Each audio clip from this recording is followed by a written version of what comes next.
tweet aku ada kendala. Sebentar.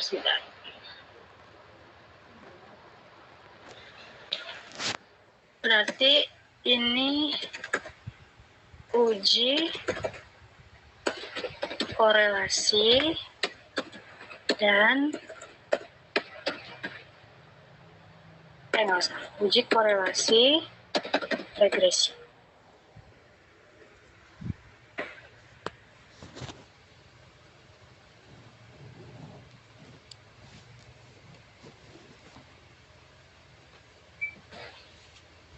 Kemudian enter, terus panggil nama datanya.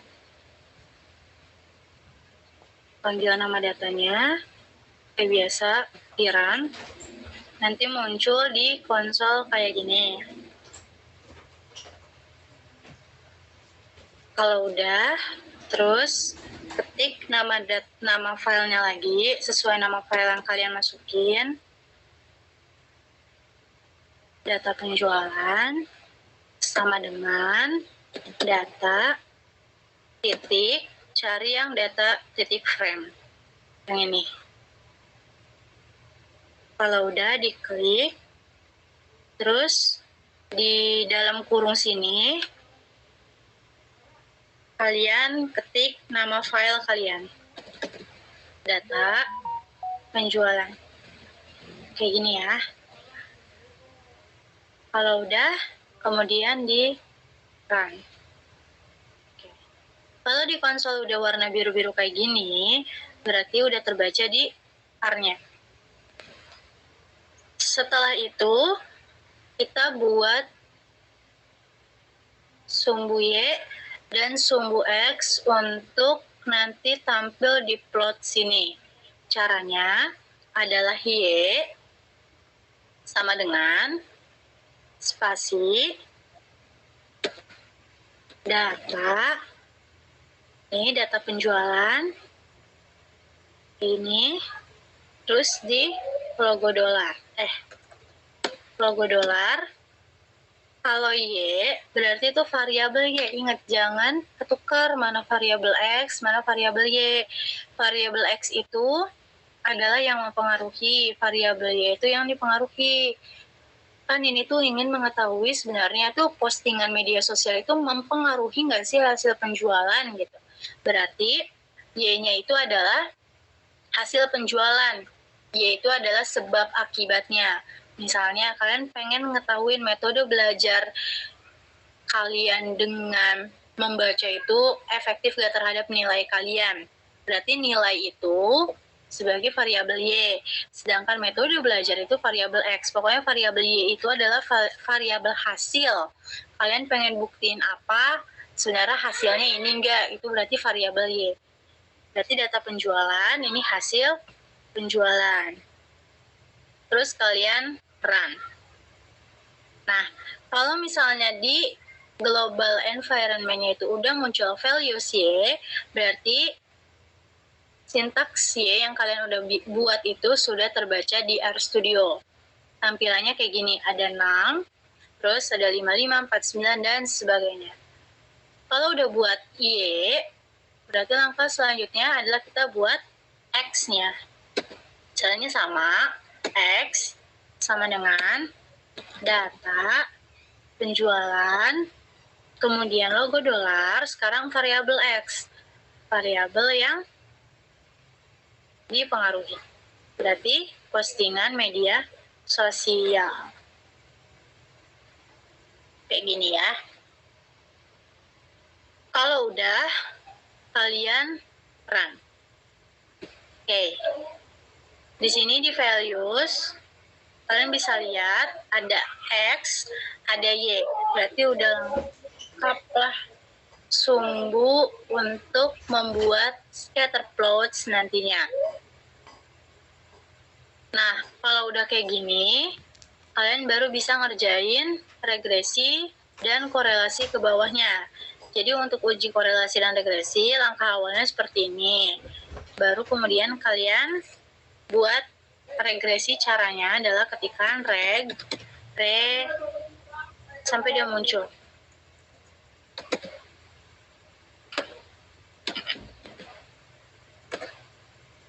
nggak usah seregresi, kemudian di spasi, kemudian sama dengan spasi lagi lm dalam kurung y lm dalam kurung y, terus kayak logo bendera gitu, kayak gini, terus X. Terus kalian run aja. Nah, nanti di global environment juga udah ada regresi list of 12. Ini berarti regresi kalian udah bisa langsung bekerja nantinya. Langsung kalian ketikkan regresi. Jadi kalau kalian udah nulis sintaks regresi LM, nanti ke bawahnya untuk memanggil data regresi itu udah ada muncul opsinya di RStudio. Nggak harus ketik manual. Dan regresi di run.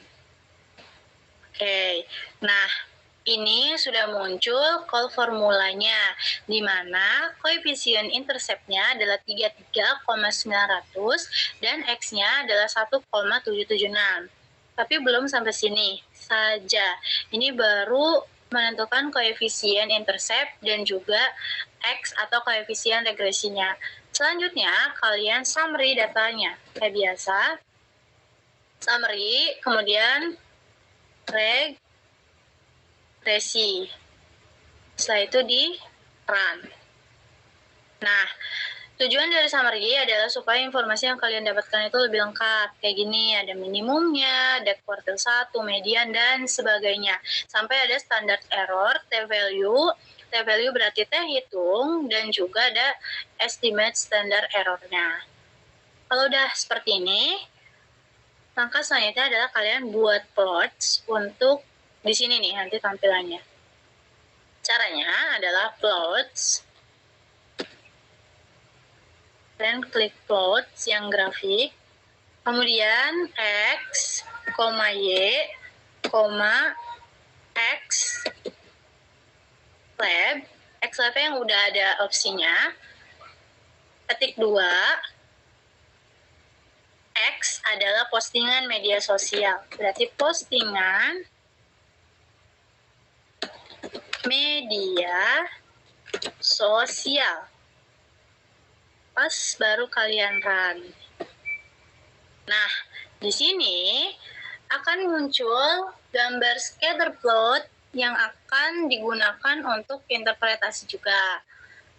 Yang di bawah ini adalah X, yang di samping itu adalah Y. Kemudian, untuk melihat sebenarnya sebaran ini tuh normal atau enggak, itu dibutuhkan sebuah garis namanya garis upline. Nah, berarti selanjutnya kita ketikkan garis upline, kemudian regresi. Kemudian di run. Nah, ini udah terlihat garisnya, di mana di sini kita bisa lihat bahwa data-data ini tuh berpencar, saling berdekatan. Maksud dari berjauhan itu, misalnya data kalian di sini 15, kemudian temennya di sini, terus temennya lagi di sini, temennya lagi di sini, berarti datanya nggak normal. Kalau kayak gini, itu termasuk data normal walaupun ada data pencilan satu di antara data 25 sampai 30. Ini satu itu namanya data pencilan. Tapi ini termasuk normal karena ini saling mendekati garis upline. Nah, regresi udah, selanjutnya itu berarti korelasi. X, Y. Kemudian di run. Nah, ini muncul di konsolnya, yaitu korelasinya adalah 0,7715031. Kalau udah, berarti lanjut ke Cortez. X, Y, metode. Metode yang udah ada. C, kemudian di tanda dalam kurung, kalian ketikkan version, lalu konfigurasi Oh, sorry. Di luar sini. Konfigurasi level itu 0,95. Ingat, 0,95 bukan 0,95. Kalau udah di run, di sini akan muncul version product moment correlation. Tujuannya, jadi di sini tuh korelasi regresi kalian itu pakai metode si person, di mana nanti ada beberapa ketentuan untuk mengukur seberapa kuat sih korelasi sama regresi kalian. Nanti ada ketentuannya, kita lihat di interpretasi. Nah, ini sintaksnya. Udah paham semua atau ada yang mau ditanya? Kalau ada yang mau ditanya silakan. Kalau enggak, aku lanjut ke interpretasi. Cukup ya. Kita lanjut ke interpretasinya. Ini sintaksnya. Kemudian ini output sintaks yang kalian butuhkan untuk interpretasi. Interpretasinya terbagi menjadi beberapa bagian, beberapa komponen tepatnya. Jadi, pada hasil regresi di atas dapat diketahui beberapa hasil dan nilai. Intercept-nya 33,900. Variabel X-nya itu 1,776. P-value-nya 0,003294 dan R-squared-nya 0,5547. Nih, P-value-nya ini. Kalian lihat di person product moment correlation itu udah lengkap semua. DF-nya 10, T hitungnya 3,8, P-value-nya 0,00. Kemudian ada ini core-nya korelasinya 0,77. Terus juga di sini ada person confidence interval. Terus kalau R-squared itu kalian lihat di sini.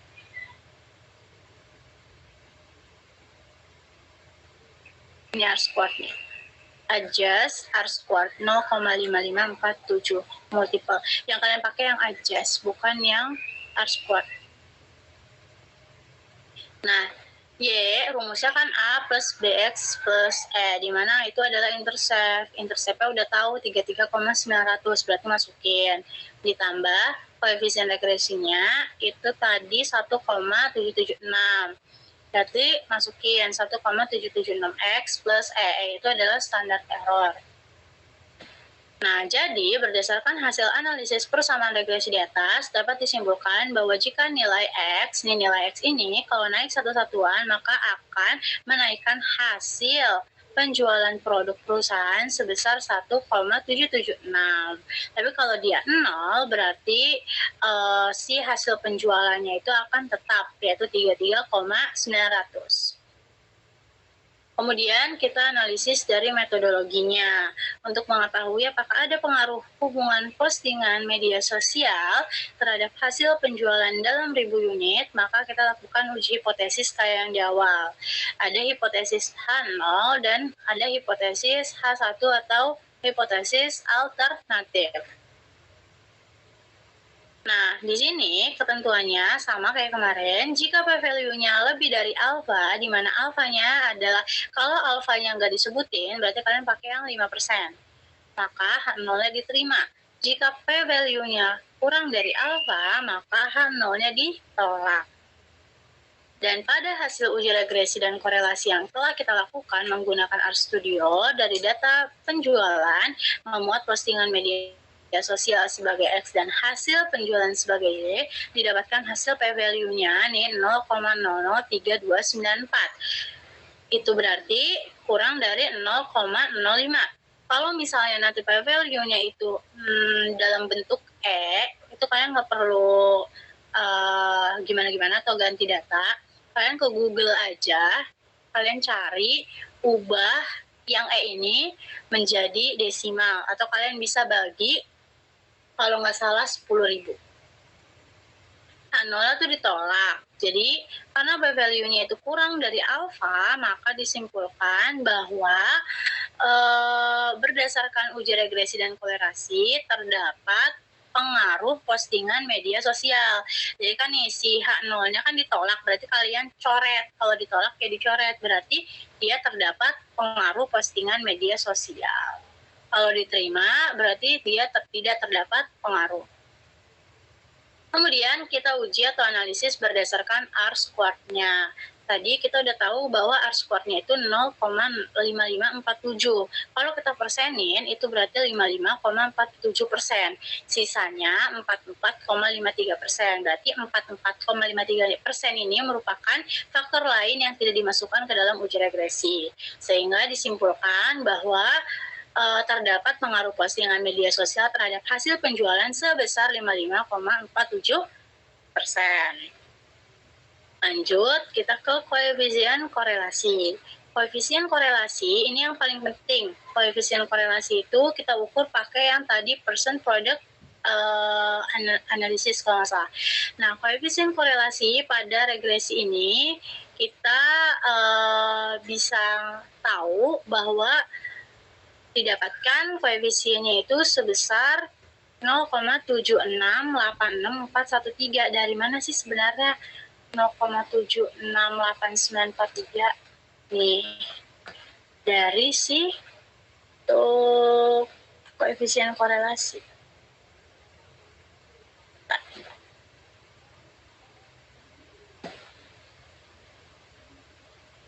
Tadi kita lihat data di atas.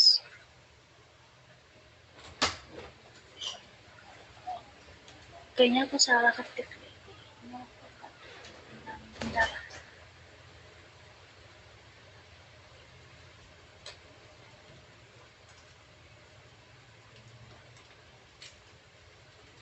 Kayaknya aku salah ketik nih, harusnya 71.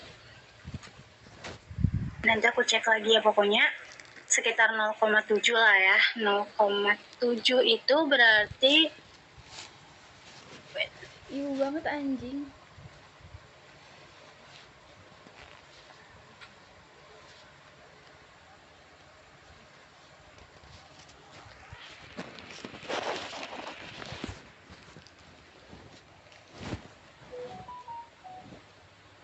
ya kayaknya aku salah ketik ya.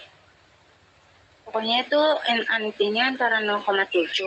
Nah, nanti kalian bisa lihat di tabel penentuan tingkat korelasinya, di mana untuk 0 sampai 02 berarti sangat rendah nanti korelasinya atau ratanya.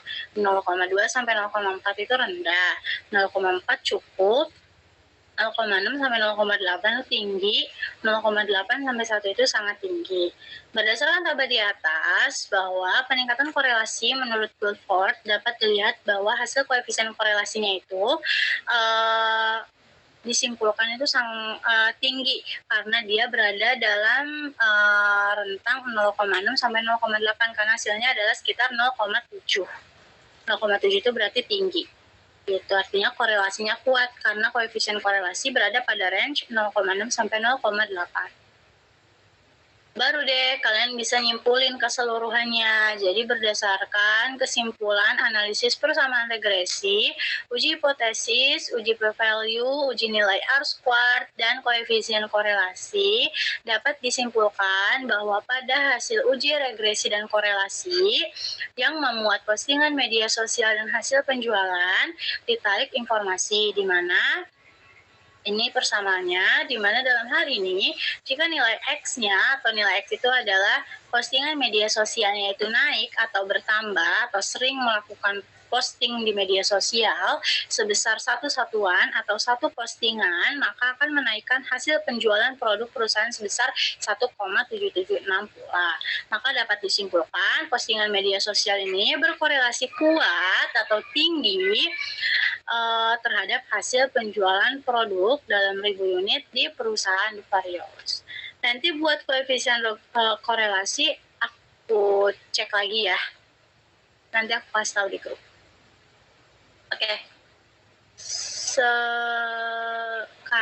ada yang mau ditanya nggak soal interpretasi atau soal sintaks? Kalau ada yang mau ditanya, silakan ditanya di di sini di room di Meet. Yang mau ditanya? Iya, boleh. Pertanyaan. Iya. apabila kalau misalkan scatter plotnya datanya nggak normal gitu teh, jadi kayak bisa gitu, itu kira-kira masih bisa dilanjutkan nggak perhitungannya atau harus menambah data atau ganti data yang lain? Oke, kalau untuk scatter plot atau plots nanti kalau misalnya emang datanya tuh banyak pencilannya atau banyak jauh, nggak apa-apa dilanjutin aja. Yang penting interpretasi kalian benar, karena kalau misalnya nanti banyak pencilan atau data kalian itu menyebar jauh, pasti di interpretasinya itu kelihatan. Artinya nanti dia itu berkorelasi tidak kuat atau enggak dia tidak berpengaruh. Terus juga bisa jadi nanti dia itu di p-value-nya sini nanti bisa aja H0-nya itu bukan ditolak tapi diterima. Jadi yang penting di interpretasi kalian itu sesuai atau enggak dengan hasil R kalian. Jadi aman aja, dilanjut aja. Baik teh, terima kasih. Oke, ada lagi nggak yang mau ditanya? Kayaknya dapat dari mana teh atau dari mana gitu? Ditanyain aja. Ada lagi?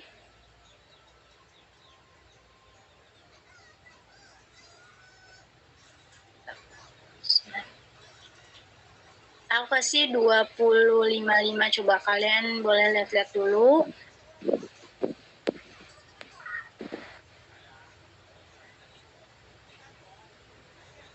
Izin teh, saya ada pertanyaan lagi teh. Iya boleh. Ini siapa ya namanya? Aku lagi saya Prayuda teh. Oke, boleh Prayuda. Ya karena kebetulan sama berhubungan sama tugas project dari Bu En ya teh. Kira-kira untuk ngitung data gitu, datanya ada data minimalnya nggak? Atau misalkan nih harus kira-kira 30 data gitu untuk bisa ngitung korelasi data sama kalau untuk regresinya gitu. Terima kasih. Kalau boleh tahu, project kalian yang sama Bu En itu berapa data? Kalau dari kasus saya kan saya kebetulan regresi satu variabel teh. Iya. Saya sendiri itu 20 data gitu, 20 data. Dari data BPS? Yes, betul. Nggak ada minimal atau maksimalnya sih kalau untuk regresi. Kayak kalian 10 pun nggak masalah. Cuman kan kalau project kalian nggak pakai R ya, tapi manual. Jadi tujuannya belajar R itu nanti kalian bisa cross check hasil kerja kalian di manual itu sebenarnya sama nggak gitu sama hasil R. Kalau sama berarti hitungan kalian benar. Tapi kalau untuk maksimum sama minimumnya nggak ada kok, nggak ada batasan. Jadi bebas aja. Oke teh, makasih banyak. Oke, ada lagi yang mau ditanya?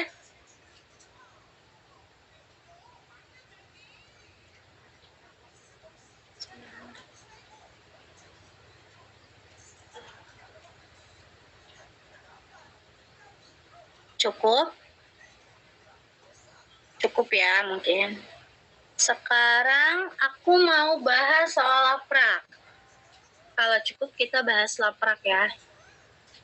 Ini berlaku semuanya, mau peternakan ataupun agri, kita bahas laprak. Nanti kalau emang belum buat kelompok, silakan buat kelompok dulu, menyesuaikan aja. Bebas, kalau misalnya emang di kelas kalian emang jumlahnya 30, bagi rata aja. Kita lanjut ke laprak mungkin, sebentar ya.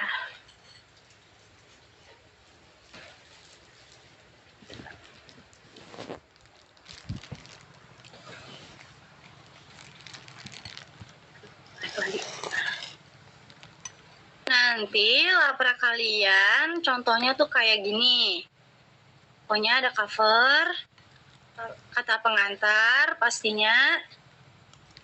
Kemudian ada daftar isi. Daftar isinya tuh kata pengantar, daftar isi, daftar tabel, daftar gambar, pendahuluan. Biasa latar belakang, rumusan masalah, tujuan, tinjauan pustaka juga harus lengkap. Kemudian pembahasan. Oke, kita akan bahas di pembahasan ini. Jadi, nanti kan kalian udah berkelompok ya. Lapraknya itu pastinya ada box plot, ada histogram, diagram dan daun, korelasi dan regresi. Untuk hasil pembahasannya kalian nggak perlu buat soal lagi, kalian nggak perlu buat contoh study case atau contoh kasus lagi. Kalian pakai aja study case atau contoh soal yang mungkin misalnya di kelompok kalian ada 7 yang ngerasa post-testnya misalnya paling lengkap atau paling menurut kalian paling oke lah gitu, boleh dipakai. Tapi nanti aku kasih opsi lain, lebih baik itu dibagi-bagi untuk pembahasan ini, karena tugas kalian bukan cuma bikin laprak tapi juga buat video. Nanti aku jelasin di pokoknya itu nanti ada pembahasan, terus penutup, daftar pustaka, dan lembar pertanggungjawaban. Nah, untuk lembar pertanggungjawaban aku kasih contoh. Nah, ini adalah contoh lembar pertanggungjawaban. Jadi nanti di akhir laprak kalian wajib ada lembar pertanggungjawaban. Jadi aku bisa tahu sebenarnya kalian itu ngerjain semua atau enggak sih nantinya gitu. Nah, misalnya kayak bab 1 ada Talita, ada Aulia, ada Novija, terus bab 2 deskriptif statistik itu kalian yang ngerjain siapa aja, box plot tuh yang ngerjain siapa, histogram yang ngerjain siapa, diagram dan daun tuh yang ngerjain siapa, sampai nanti di bab 3. Nah, yang tadi aku bilang opsinya itu sebenarnya nggak harus yang satu orang itu aja yang cantumin di laprak. Lebih bagus dan akan jauh lebih baik misalnya kalian ada 7 orang, kalian bagilah box plot misalnya Ulan, Nur Fatimah. Berarti nanti untuk pengerjaan di laprak yang bagian box plot adalah study case box plot punya Ulan, terus histogram ada Zahra. Berarti nanti untuk bagian pembahasan di laprak itu yang dicantumin adalah study case atau contoh soal post test punyanya Zahra, jadi rata gitu dibagi. Ini berlaku bukan hanya untuk laprak saja, tapi ini berlaku untuk pembuatan video. Ini aku jelasin sekalian ya. Jadi tugas kalian kan ngelaprak dan juga buat video. Untuk laprak ini nilainya nilai kelompok, sedangkan untuk video nilainya itu nilai individu. Nanti kalian misalnya ada 7 orang, kalian spin bagi rata, semuanya harus dapat materi yang udah dijelaskan selama praktikum. Misalnya box plot misalnya Ulan, Nur, Fatimah.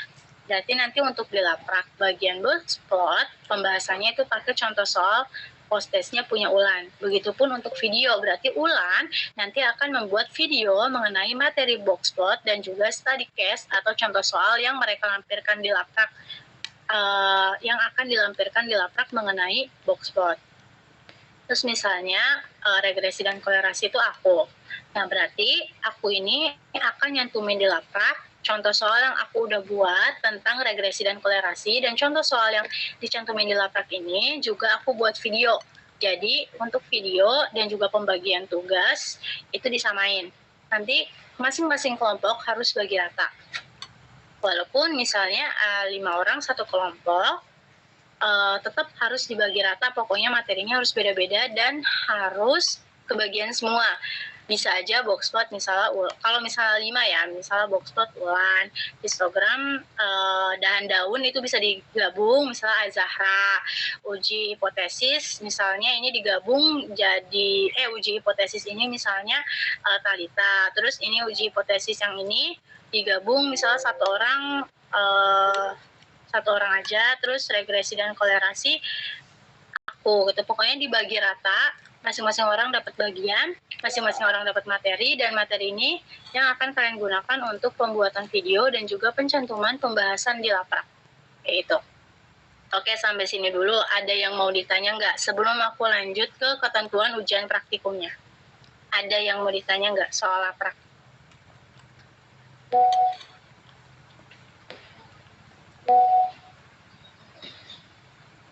Ada yang mau ditanya? Kalau nggak ada berarti jelas ya penjelasan aku. Teh, mau nanya Teh. Boleh?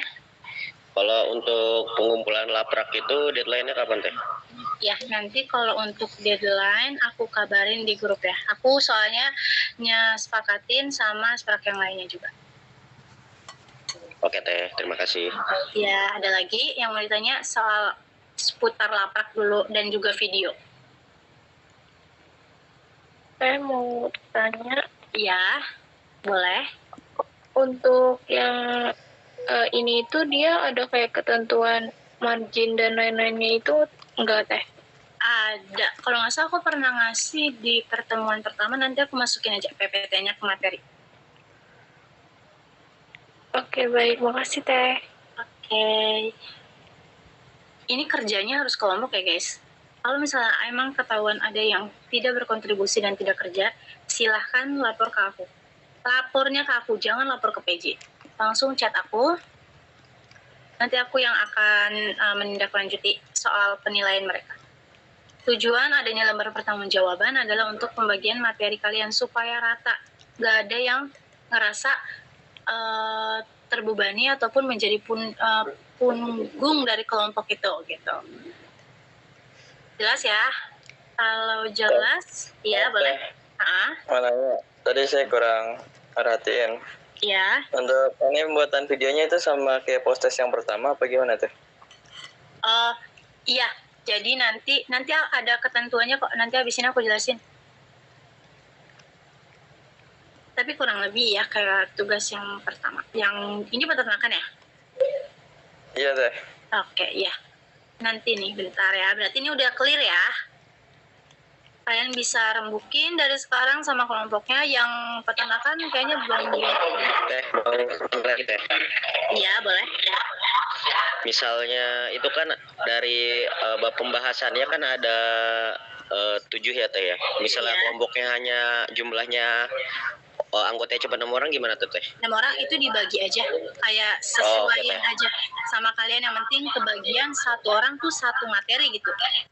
Oh iya ya, oke Teh. Oke, disesuaikan aja sama anggotanya. Ada lagi gak? Cukup ya. Kita lanjut ke ketentuan video mungkin. Nah, ini untuk ketentuan dan tata tertib ujian praktikum. Kurang lebih ini tuh sama semua. Seluruh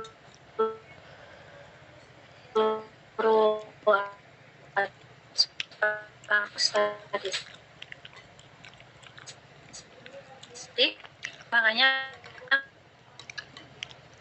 aku namanya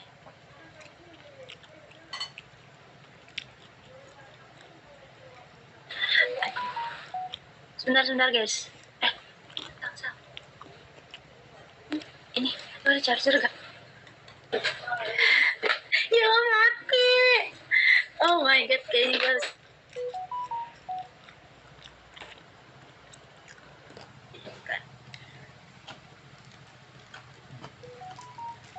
Kita ke bagian ujian laporan praktikum. Jadi nanti ini untuk ketentuan video. Jadi video itu sama laprak itu udah termasuk ujian praktikum kalian. Catatannya, ujian praktikum dilakukan secara individu untuk yang video, ya. Kemudian, upload video melalui Instagram masing-masing.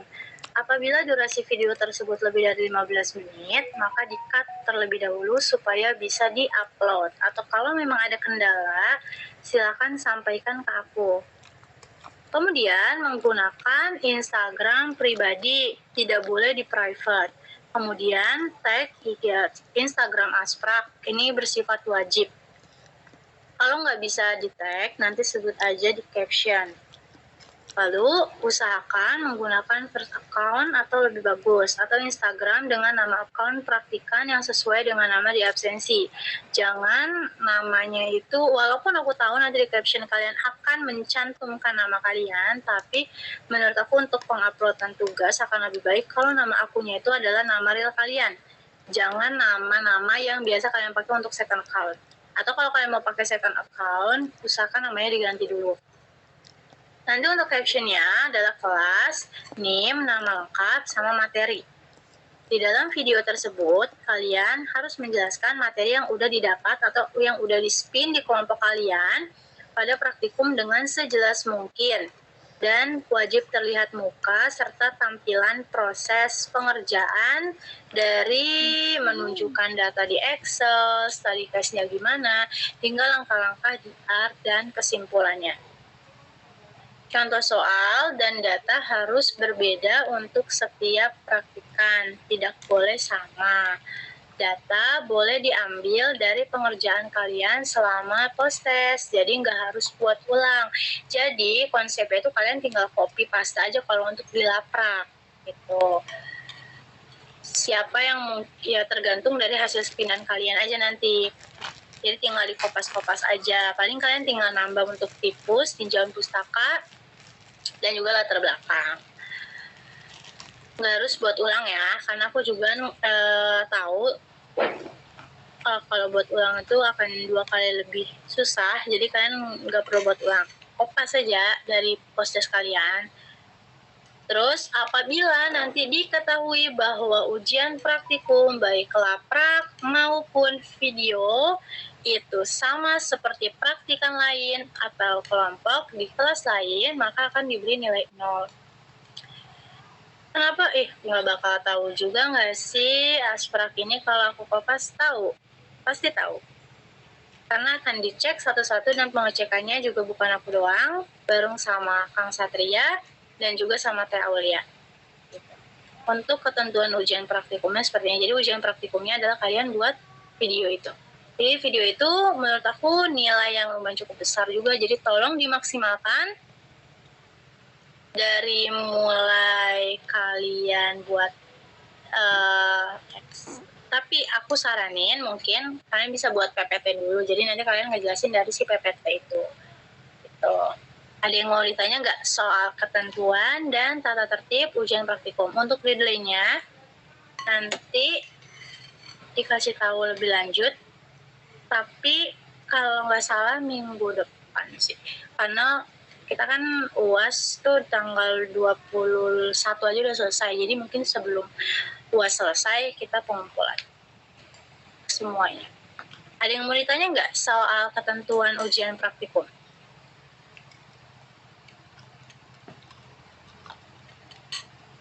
Jadi mulai tanggal berapa Teh? Satu-satu boleh. Siapa dulu nih? Ini siapa? Yang cowok? Saya. Siapa? Nabil. Oke, kenapa Nabil? Itu apa namanya? Dikumpulinnya tanggal berapa? Iya, nanti aku kabarin lebih lanjut. Oke. Nanti kalau untuk deadline, nanti aku kabarin di grup. Ada lagi yang mau ditanya? Saya mau tanya untuk ada kriteria penilaiannya nggak? Kriteria penilaiannya itu ini. Wajib, jadi kalian itu bukan cuman menampilkan layar kalian, kayak suara aja gitu. Jadi tampilan video kalian itu harus muncul di area, misalnya di pojok kiri atau enggak pojok atas kalian tuh ada muka kalian gitu lagi ngomong, ngejelasin soal yang kalian dapat. Jadi bukan cuma ngerekam layar sama suara doang yang tampil gitu. Atau kalian bisa lihat contoh-contoh di kelas A, kalau di Agri itu A, F,